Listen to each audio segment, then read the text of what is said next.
My wife and I took time apart and she said I could sleep with other women, so I did. Now we're back and she's changed. My wife, 40F, and I, 40M, have been together for 15 years. The past 3 years were turbulent, and we fought all the time until about a year ago when we decided we needed some time apart or to separate.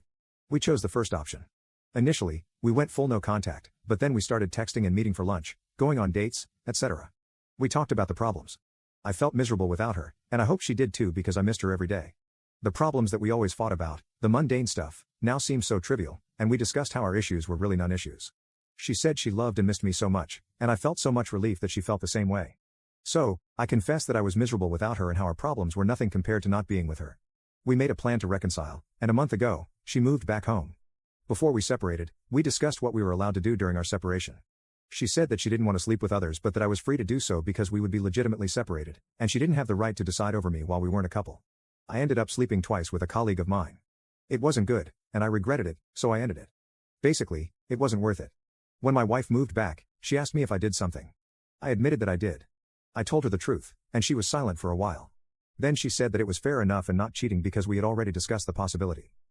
I was terrified that she would sleep with other people because I know my wife to be the kind that wants an emotional connection before getting physically involved. I had nightmares about it, so I needed to ask to see what we were expected to do during the separation. I don't need any emotional connection to sleep with others. I regret it, but I told myself that we have agreed to this. I feel that I have cheated seeing her reaction now, no matter if we had agreed on this or not. Since we have talked about it, she has been distant. She says that she is happy and that she missed home, and I also missed her. I haven't been this happy, but I don't know. When I ask her, she says she's fine and not to worry. But I don't know. I have caught her crying a few times, but she says it is because of the news and the world's condition. My wife is usually wild in bed, and I don't usually need to do much to put her in the mood. Now, she doesn't react to my touch, and sometimes we try for a long time, but she says she can't and starts crying. I don't know how to solve this. I don't know if I'm imagining things, but even a hug or a kiss, I feel her going rigid in my arms, but she insists it's nothing and just that she isn't in the mood or is tired. I miss her warmth. Update 1. Thank you everyone for listening.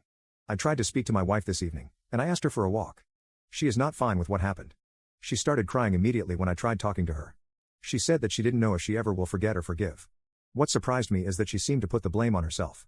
She said it was all her fault because she started the separation idea and then agreed to me sleeping with others, like she tricked me somehow, and now she wasn't fine with what she agreed upon. She apologized and said that she knew she was being unfair but that she couldn't help how she felt now. I tried to explain that it wasn't her fault at all, but I'm not sure she is convinced because she keeps saying that it was all her fault and that she is being unfair. I don't know what to do. I can't see her broken like this. Update 2. She said that she couldn't do this anymore, and she apologized because she believes that it was all her doing. She felt like she tricked me and gave me permission that she then couldn't keep, and now everything is ruined because of her, and I had all the reasons to hate her. But I don't hate her. I hate myself very much, but I would never hate her. She is the love of my life, and I regret everything, including the break and the small stupid stuff that made us fight and take that break. She moved into a hotel. We decided to wait about telling our families until after the holidays because our broken hearts are enough, and we don't need to break their hearts too. I just don't know what to do. I have lost everything.